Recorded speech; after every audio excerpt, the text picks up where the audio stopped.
ఇప్పుడు మనం ఈరోజు the classification of animal Kingdom classification of animal. మనం ఆల్రెడీ లాస్ట్ క్లాస్లో 5 కింగ్డమ్ క్లాసిఫికేషన్ గురించి మాట్లాడుకున్నాం. అంటే ఆర్హెచ్ విట్టేకర్ గారు ప్రపోజ్ చేసినటువంటి 5 కింగ్డమ్ క్లాసిఫికేషన్ గురించి మనం మాట్లాడుకున్నాం. దానిలో లాస్ట్ది యానిమల్ కింగ్డమ్. ఈ యానిమీలియా అనే కింగ్డమ్ని యానిమల్ కింగ్డమ్గా మనం పిలుస్తూ ఉంటాం.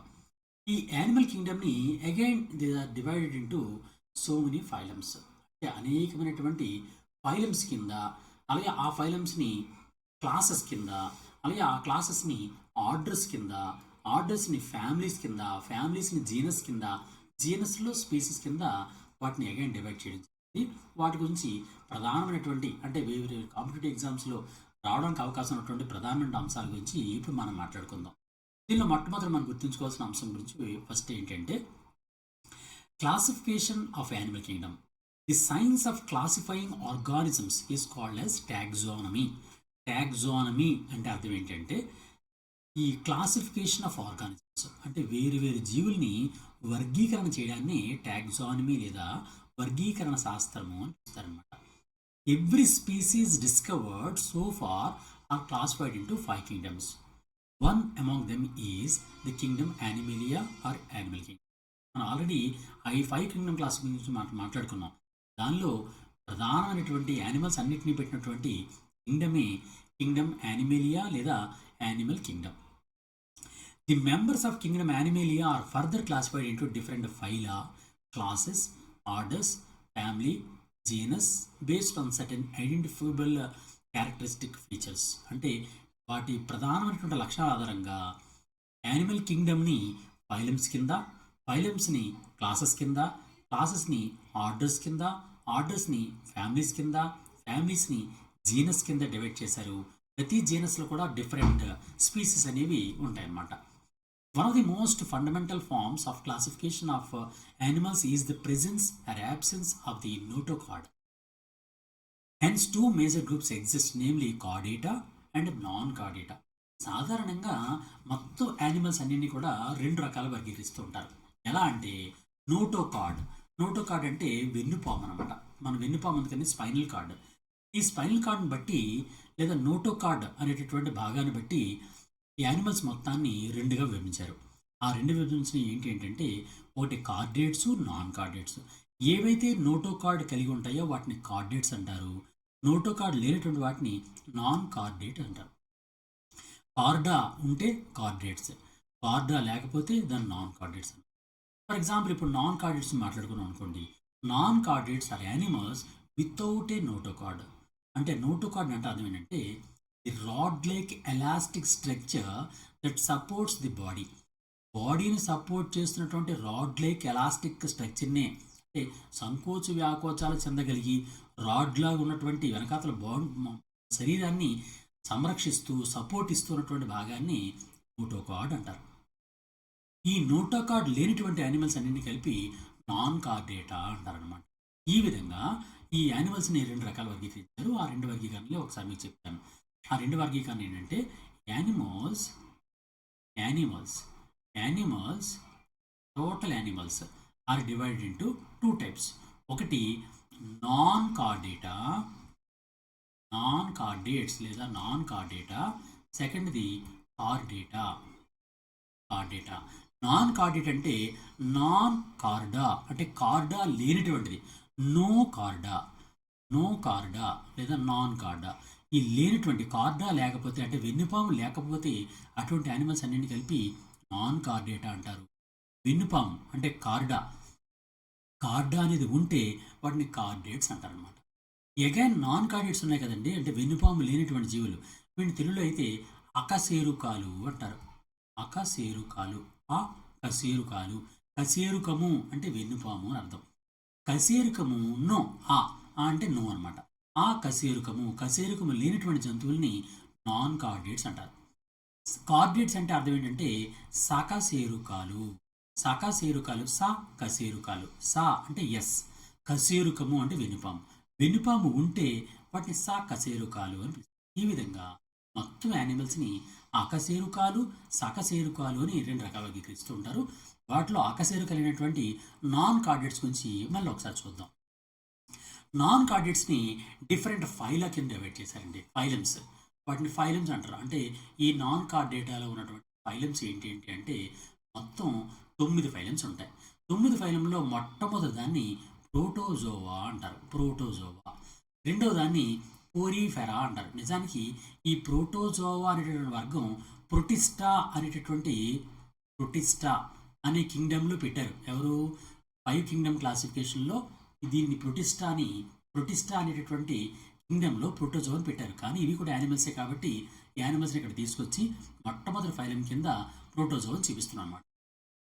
అందులో మొట్టమొదటిది ఏంటంటే ప్రోటోజోవా, రెండవది పోరీఫెరా, మూడోది సీలెంటరేటా, 4 ప్లాటీ హెల్మెంతిస్, 5 నెమాటీ హెల్మెంతిస్, 6 అనిలిడా, 7 ఆర్ద్రోపోడా, 8 మొలస్కా, 9 ఇకైనోడా. ఇలా 9 వర్గాల కింద ఉంటాయి. మొట్టమొదటి ఏంటంటే ప్రోటోజోవా. తెలుగులో కూడా ఇదే పేరు ఉంటుందండి, దీన్ని పేరు మార్చడం అవ్వదు. ప్రోటోజోవా. సెకండ్ది పోరీఫెరా. మూడోది సీలెంటరేటా. నాలుగోది ప్లాటీ హెల్మెంతిస్. ఐదోది నెమటోడా ఆర్ నెమాటీ హెల్మెంతిస్. ఆరోది annelida. Next 7th one arthropoda. 8 mollusca. 9 echinodermata. Okay అండి. ఈ విధంగా మొత్తం ఫైలమ్స్ని అంటే యానిమేలియాలో అంటే మొత్తం యానిమల్ కింగ్డమ్లో 9 ఫైలమ్స్ ఉన్నాయి, వర్గాలు ఉన్నాయి. ఈ 9 వర్గాలని ప్రోటోజోవా, పోరీఫెరా, సీలెంటరేటా, ప్లాటిహెల్మింథిస్, అనిలిడా, ఆర్ద్రోపోడా, మొలస్కా, ఇకనోడెర్మేటా అని 9 ఫైలమ్స్ కింద డివైడ్ చేయడం జరిగింది. నిజానికి ఇక్కడ ఏంటంటే ఎవల్యూషన్ మనకు తెలుసు. ఎవల్యూషన్ అంటే జీవులన్నీ కూడా దాని ముందున్నటువంటి జీవుల నుంచి ఆవిర్భవించాయి అనేది ఎవల్యూషన్ థియరీ. ఈ ఎవల్యూషన్ థియరీ ప్రకారం ఏంటంటే మొట్టమొదట సైనోబ్యాక్టీరియాలు ఏర్పడి, సైనోబ్యాక్టీరియా నుంచి ప్రోటోజోవాలు ఏర్పడి, ప్రోటోజోవా నుంచి పోరీఫెరా ఏర్పడ్డాయి. ఈ విధంగా ఒకదాని తర్వాత ఒక గ్రాడ్యువల్గా డెవలప్మెంట్ అయ్యాయి. కాబట్టి ఈ వరుస క్రమాన్ని ఎట్టి పరిస్థితుల్లో మనం మార్చకూడదు. ఈ వరుస క్రమం అనేది పక్కాగా పర్ఫెక్ట్గా ఉండాలి. ప్రోటోజోవా తర్వాత పోరీఫెరా తర్వాత సీలెంటరేటా తర్వాత ప్లాటిహెల్మింథిస్ తర్వాత నెమాటీ హెల్మెంతిస్ తర్వాత అనిలిడా తర్వాత ఆర్ద్రోపోడా తర్వాత మొలస్కా తర్వాత ఇకైనోడా అనమాట. అంటే లాస్ట్ అయినటువంటి నాన్ కార్డేట్స్లో లాస్ట్ ఉన్నటువంటి బాగా డెవలప్ అయినటువంటి ఫైలం ఏది అంటే ఇకైనోడెర్మేటా. ఈ విధంగా వీటిని గుర్తించి ఇప్పుడు ఒక్కొక్క దాని గురించి మన ఇంపార్టెంట్ పాయింట్స్ అంటే గతంలో ఏ విధమైన క్వశ్చన్లు వచ్చాయి, భవిష్యత్తులో ఏ విధంగా క్వశ్చన్ రావడానికి అవకాశం ఉంది అనేది ఒకసారి చూద్దాం. దీనిలో మొట్టమొదటి ఫైలం అయినటువంటి ప్రోటోజోవా గురించి చూద్దాం. ప్రోటోజోవా అంటే ఏంటంటే మనం ఇంతకుముందు మాట్లాడుతాం. ప్రోటో అండ్ జోవా అనే 2 పదాల నుంచి ప్రోటోజోవా వచ్చిందనమాట. ప్రోటో అంటే ప్రిమిటివ్ లేదా ఏన్షియంట్, ప్రిమిటివ్. జోవన్ అంటే యానిమల్స్ అంటే ప్రిమిటివ్ యానిమల్స్ అన్నింటినీ కలిపి ప్రోటోజోవాలు పెట్టారు. అందువల్ల ఈ 2 పదాలని ప్రోటో అనే పదాన్ని, జోవన్ అనే పదాన్ని కలిపి ప్రోటోజోవా అని పేరు పెట్టడం జరిగింది. The study of protozoa is called as protozoology. Protozoa గురించి చదివే శాస్త్రాన్ని ప్రోటోజోవాలజీ అని పిలుస్తారనమాట. మనం ఇంతకుముందు చెప్పుకున్నాం, ప్రోటోజోవా ఆర్ యూనిసెల్యులర్. ఒకే ఒక సెల్ ఉంటుంది, సింగిల్ సెల్ మాత్రమే ఉంటుంది అనమాట. ఆ యానిమల్స్కి సింగిల్ సెల్ మాత్రమే ఈ విధంగా ఉండి మధ్యలో న్యూక్లియస్ అనేది ఈ విధంగా సింగిల్ సెల్ ఉంటుంది. కానీ ఈ న్యూక్లియస్ చుట్టూ కూడా ఒక ప్రత్యేకమైనటువంటి న్యూక్లియర్ మెంబ్రెయిన్ లేదా న్యూక్లియర్ లెమ్మా ఉంటుంది. అందువల్ల ఇవన్నీ కూడా యూకారియోటిక్ యానిమల్స్. ఈ పొర లేకపోతే ప్రోకారియోటిక్స్, వాటిని మునిరా అంటాం. కానీ ఇవి యూకారియోటిక్ యానిమల్స్. ఎందువల్లంటే కేంద్రకానికి చుట్టూ న్యూక్లియస్ చుట్టూ కూడా ఒక పొర ఉంటుంది, స్పెసిఫిక్ పొర. అలాగే ఇవన్నీ కూడా హెటరోట్రోపిక్ అంటే వేరు రకాలైనటువంటి ఆహార పదార్థాలను తింటూ ఉంటాయి అన్నమాట. Heterotrophic organisms. They are either free living or parasites. Free లివింగ్గా అంటే మామూలుగా నీటిలో తిరుగుతూ ఉంటాయి, లేదా వేరే యానిమల్స్ మీద పారాసైటిజం చేస్తూ ఉంటాయి అన్నమాట. పారాసైటిజం. ఫ్రీ లివింగ్ అంటే మనకు తెలుసు, సాధారణంగా వాటర్లో తిరుగుతూ తను సొంతంగా ఆహారం సంపాదించుకుంటూ తింటున్న జీవిస్తున్న దాన్ని ఫ్రీ లివింగ్ ఆర్గానిజం అంటారు. అలా కాకుండా పారాసైట్ ఉంటుంది. పారాసైట్ అంటే వేరే యానిమల్ లోపల జీవిస్తూ ఉంటుంది, దాన్ని తింటూ ఇది జీవిస్తూ ఉంటుంది పారాసైట్. దాన్నే పారాసైటిజం లేకపోతే దాన్నే పరాన్న జీవనం అంటారు. ఫర్ ఎగ్జాంపుల్ మనకు మనుషులు ఉంటారు, మనుషుల లోపల మలేరియా డిసీజ్ వస్తుంది, మలేరియా జ్వరం అనేది వస్తుంది. ఈ మలేరియా డిసీజ్ని కలిగించేటటువంటి ఆ క్రిమి పేరు ఏం పేరంటే ప్లాస్మోడియం. ప్లాస్మోడియం. ఈ ప్లాస్మోడియం క్రిమి అనేది ప్రోటోజోవా వర్గానికే చెందిందన్నమాట. ఈ ప్లాస్మోడియం క్రిమి అనేది మనుషుల లోపల రక్త కణాల లోపల కాలేయ కణాల లోపల ఇది జీవిస్తూ ఈ ప్లాస్మోడియం క్రిమి అనేది మనిషి లోపల పారాసైట్గా నివసిస్తూ ఉంటుంది అనమాట. ఈ విధంగా వేరే జీవి మీద ఆహారం కోసం కానీ ఆవాసం కోసం కానీ ఆధారపడి జీవిస్తూ ఉంటే అటువంటి జీవిని పారాసైట్ అని పిలుస్తారు. పారాసైట్ అంటారు. ఏదైతే ఈ పారాసైట్ ఆధారపడుతుందో ఆ జీవిని హోస్ట్ అని పిలుస్తారు లేదా ఆతిథేయి అంటారు. పారాసైట్ తెలుగులో ఏమంటామండి? పరాన్న జీవి. ఈ విధంగా పరాన్న జీవి ఆతిథేయి మీద ఆహారం కోసం నివాసం కోసం ఆధారపడుతూ ఉంటుందన్నమాట. రెస్పిరేషన్ ఎక్స్క్రిషన్ అనేవి డిఫ్యూజన్ ద్వారా చేస్తూ ఉంటాయి. డిఫ్యూజన్ ద్వారా సాధారణంగా వీటి లోపల డిఫ్యూజన్ అనే క్రియ ద్వారా జరుగుతుంటుంది. డిఫ్యూజన్ అంటే అర్థం ఏంటి? ఫర్ ఎగ్జాంపుల్ ఒక గ్లాస్ ఆఫ్ వాటర్ తీసుకున్నాం అనుకోండి. ఇలా ఒక గ్లాస్ తీసుకున్నాం, ఇది ఒక గ్లాస్. ఈ గ్లాస్ లోపల వాటర్ వేసాం, ఇదంతా వాటర్ వేసి ఒక స్పూన్ తీసుకొని ఆ స్పూన్తో ఒక సాల్ట్ని ఇందులో వేసాం అనుకోండి. వేస్తే వాటర్ లోపల సాల్ట్ పడి ఒక దగ్గర ఇలా పడుతుంది. పడినప్పుడు వెంటనే ఇక్కడ వాటర్ అంటే ఏదైతే దూరంగా ఉందో ఆ వాటర్ మనం టేస్ట్ చూసాం అనుకోండి, ఇది చాలా చప్పగా అనిపిస్తుంటుంది. ఈ చప్పగా ఉన్నది దాన్ని అలా విడిచిపెట్టి ఖాళీగా ఒక ప్లేస్లో ఒక దగ్గర ఎలా విడిచిపెట్టాం ఒక గంట, ఒక 1 అవర్ విడిచిపెట్టిన తర్వాత ఈ లోపల ఉన్నటువంటి సాల్ట్ అంతా కూడా కరిగిపోతుంది, మనకు కనిపించడం మానేస్తుంది. అప్పుడు మనం ఇక్కడ టేస్ట్ చూసాం అనుకోండి, అది సాల్టీగా ఉంటుంది. దానికి కారణం ఏంటి? ఇక్కడ ఉన్నటువంటి హై కాన్సన్ట్రేషన్ అంటే అత్యంత ఎక్కువ గాఢత, అతి గాఢత. ఈ ఎక్కువ గాఢతలో ఉన్నటువంటి పదార్థాలన్నీ కూడా అల్ప గాఢత లోపలికి అంటే లో కాన్సన్ట్రేషన్కి, అంటే హై కాన్సన్ట్రేషన్ నుంచి లో కాన్సన్ట్రేషన్కి సాల్ట్ మాలిక్యూల్స్ అని కూడా మైగ్రేట్ అయ్యాయి అనమాట, ప్రయాణం చేశాయి. ఆ విధంగా ఏదైనా సొల్యూషన్లో సాల్వెంట్ అంటే లోపల ఉన్నటువంటి పదార్థాలన్నీ కూడా, ఫర్ ఎగ్జాంపుల్ ఇక్కడ NaCl అనమాట, సోడియం క్లోరైడ్ మన సైన్స్లో NaCl అంటాం. NaCl మాలిక్యూల్స్ అధిక గాఢత గల ప్రదేశం నుంచి అల్ప గాఢత గల ప్రదేశానికి ఈ విధంగా రవాణా చెందడాన్ని డిఫ్యూజన్ అని పిలుస్తారన్నమాట. డిఫ్యూజన్ అంటారు. అలాంటి డిఫ్యూజన్ మెథడ్లోనే ఈ ప్రోటోజోవన్స్ కూడా రెస్పిరేషన్ చేస్తాయి. ఎలా చేస్తాయి? ఫర్ ఎగ్జాంపుల్ ఒక చెరువు ఇలా ఉందనుకోండి, ఇలా చెరువు ఉంది, ఇది చెరువు. ఈ చెరువు లోపల ఒక అమీబా నివసిస్తుంది. ఇలా అమీబా తెలుసు కదండి మీకు, ఎటువంటి ఆకారం కూడా ఉండదు, దానికి ఇష్టం వచ్చిన ఆకారం మారిపోతుంది. అమీబాకి ఆక్సిజన్ కావాలి అంటే అమీబా యొక్క బాడీ లోపల లో కాన్సన్ట్రేషన్ ఆక్సిజన్ ఉంది. బయట వాతావరణంలో అంటే వాటర్లో హై కాన్సన్ట్రేషన్ ఆక్సిజన్ ఉంది. ఈ హై కాన్సన్ట్రేషన్లో ఉన్నటువంటి ఆక్సిజన్ లో కాన్సన్ట్రేషన్ ఉండే ఆక్సిజన్ లోపలికి ప్రయాణం చేస్తుంది అన్నమాట. ఆ విధంగా చేస్తున్నప్పుడు ఈ గాలి లోపలికి శరీరం లోపల ప్రవేశిస్తుంది.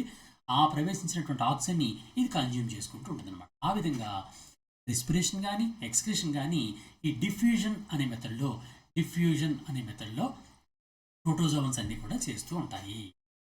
There are many protozoans that cause various diseases. ఇందాక మనం చెప్పుకున్నాం, మలేరియా డిసీజ్ని కలిగించేటటువంటి ప్లాస్మోడియం గురించి మాట్లాడుకున్నాం. అలాగే వేరు రకాలైనటువంటి జీవులు ఉంటాయి, అవన్నీ కూడా వేరు డిసీజెస్ కలిగిస్తుంటాయి. ఫర్ ఎగ్జాంపుల్ మలేరియా డిసీజ్ కలిగించే ప్లాస్మోడియం కానీ ట్రిపనోసోమా గాంబియన్సీ అని ఒక జీవి ఉంటుంది. ట్రిపనోసోమా అని పిలుస్తారు దీన్ని, సోమా అంటారు. ఈ ట్రిపనోసోమా అనే డిసీజ్ ఏంటి అంటే ఇది స్లీపింగ్ సిక్నెస్ కలిగిస్తుంటుంది. నిజానికి ఇది ఆఫ్రికాలో ఉంటుంది అనుకోండి, ఇండియాలో ఉండదు. ఇది ఏంటంటే ఇది కానీ వచ్చింది అంటే ఆ మనుషులు అలా నిద్రపోతూనే చనిపోతారనమాట. అటువంటి డిసీజ్ని ట్రిపనోసోమా లేదా స్లీపింగ్ సిక్నెస్ అంటారు.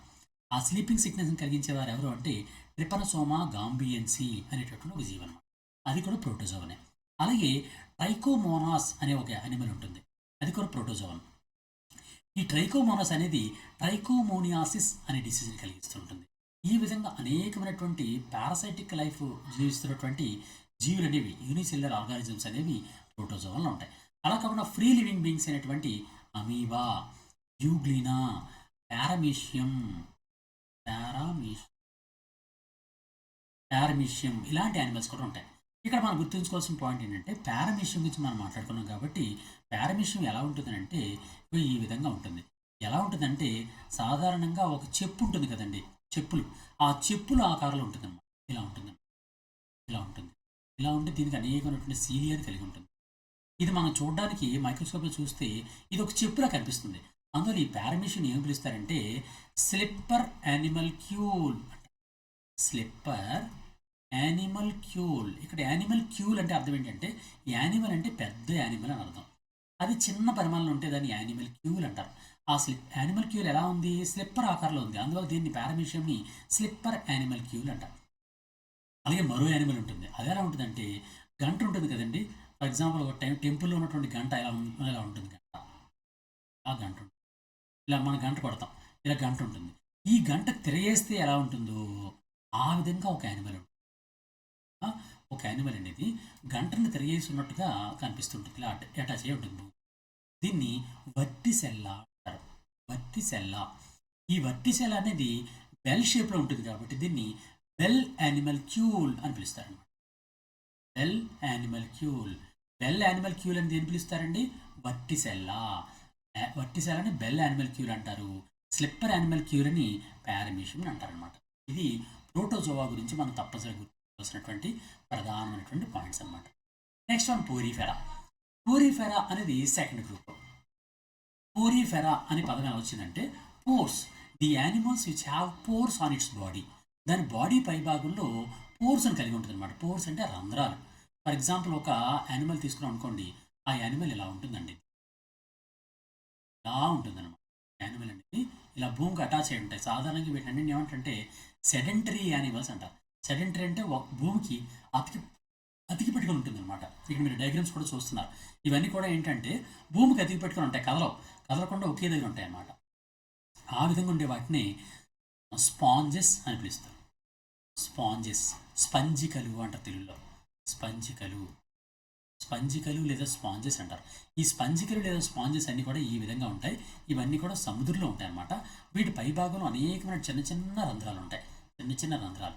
వాటిని ఆస్టియా అంటారు. ఆస్టియా అనేటటువంటి చిన్న పోర్స్ని కలిగి ఉంటాయి. పై భాగంలో, శరీరానికి పై భాగంలో ఒక పెద్ద పోరు, ఒక పెద్ద రంధ్రం ఉంటుంది. దాన్ని ఆస్కులం అంటారు. ఆస్కులం. చిన్న చిన్న ఆస్టియా అనే రంధ్రాలు బాడీ అంతా ఉంటాయి. పై భాగంలో ఆస్కులం అనే పెద్ద రంధ్రం ఉంటుందన్నమాట. ఈ విధంగా అనేక పోర్స్తో ఉంటుంది కాబట్టి ఈ ఫైలంకి పోరిఫెరా అని పేరు పెట్టారనమాట. The study of porifera is called as పారాజువాలజీ.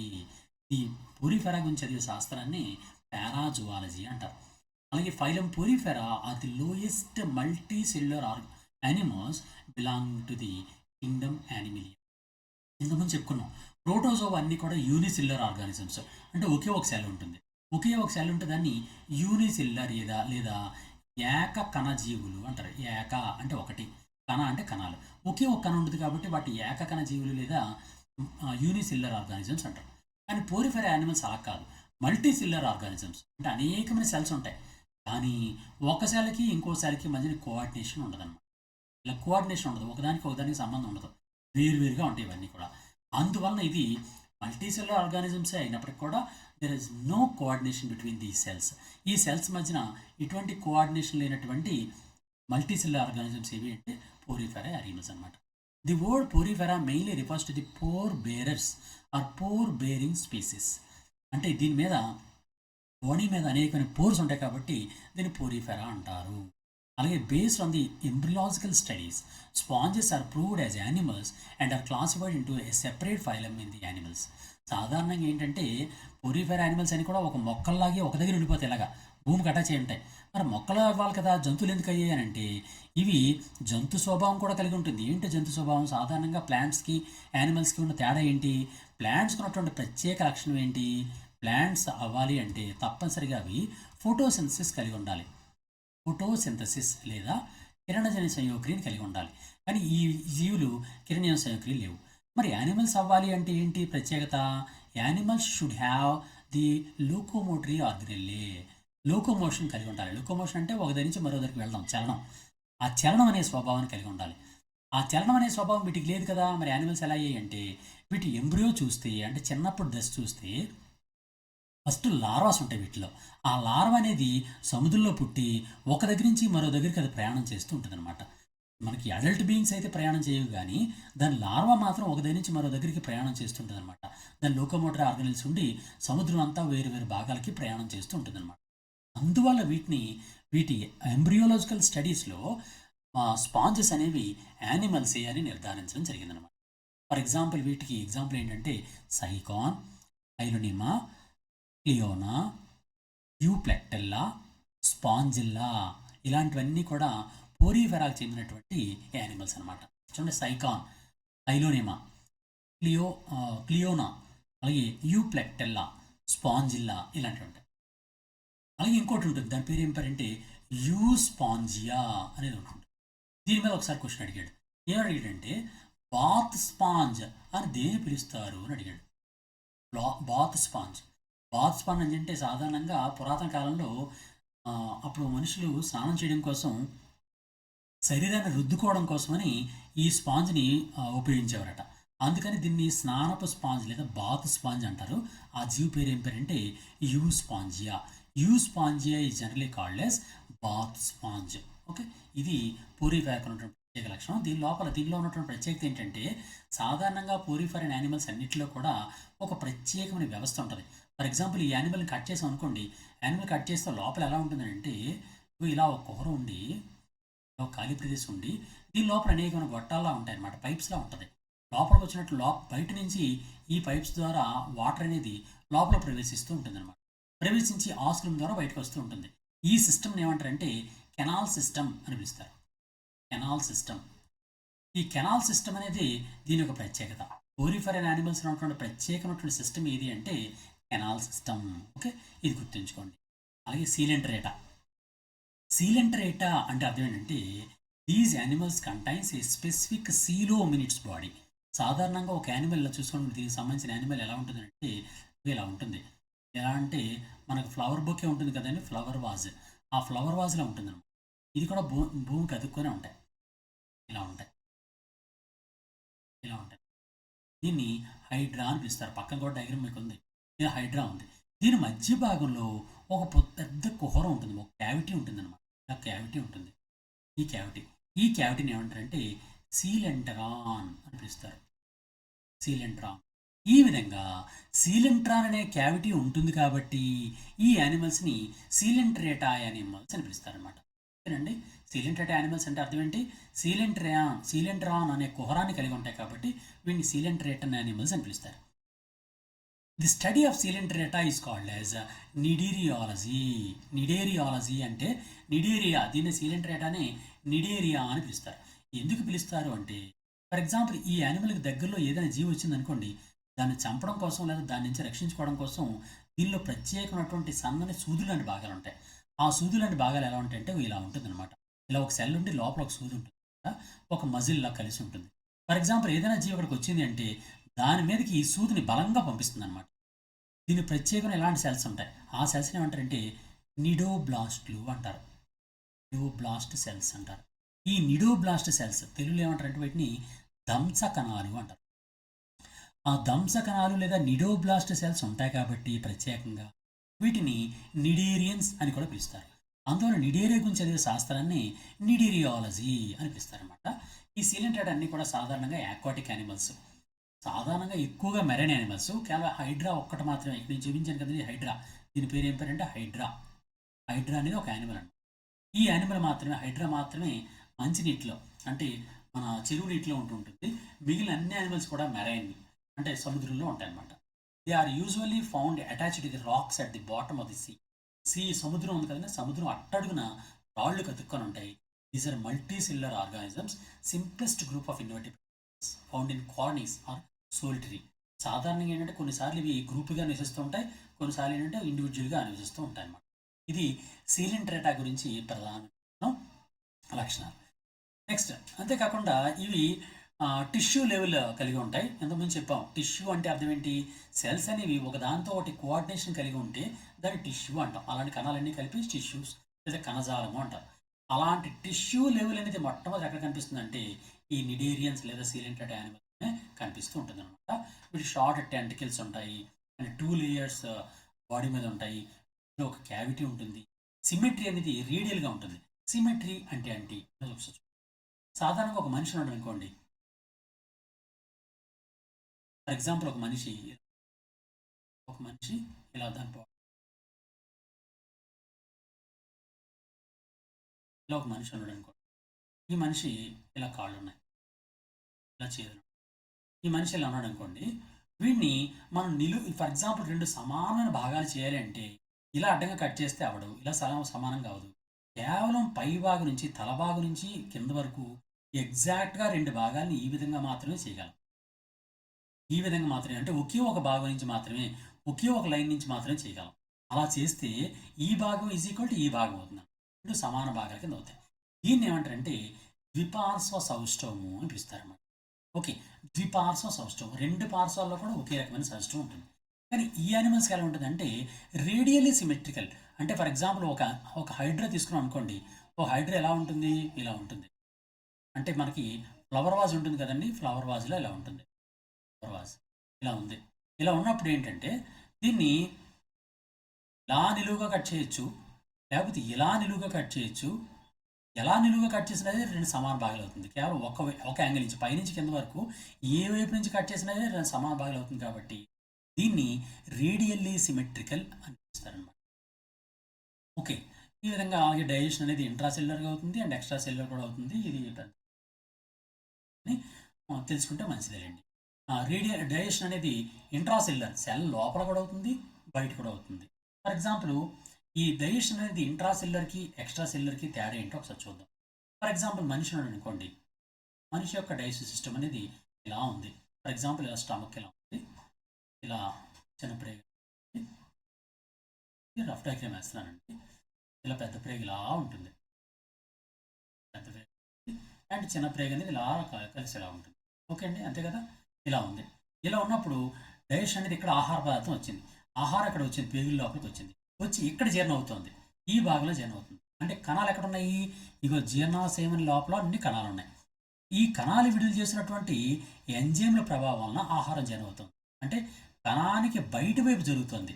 అందువల్ల మన శరీరంలో ఉండేటటువంటి మనుషుల్లో జరిగేటటువంటి జీర్ణ వ్యవస్థను ఏమంటారంటే జీర్ణక్రియని ఎక్స్ట్రా సెల్యులర్ అంటారు, కణ బాహ్య జీర్ణక్రియ. అలా కాకుండా ఒక అమీబా ఉందనుకోండి. అమీబా ఇలా ఉంది. ఇది ఒక బ్యాక్టీరియాని మింగితే ఈ బ్యాక్టీరియా లోపల జీర్ణమైంది. ఎక్కడ జీర్ణమైందండి? కణానికి లోపల జీర్ణమైంది. మనకైతే కణం యొక్క బయట జరిగింది జీర్ణం, దీనిలో అయితే కణంకి లోపల జరిగింది. ఆ విధంగా కణం లోపల జీర్ణక్రియ చేయడాన్ని ఇంట్రాసెల్యులర్ డైజెషన్ అంటారు. అంటే ప్రిలిమినరీ యానిమల్స్, అంటే ప్రిమిటివ్ యానిమల్స్ అన్నింటిలో కూడా ఇంట్రాసెల్యులర్ డైజెషన్ జరుగుతుంది.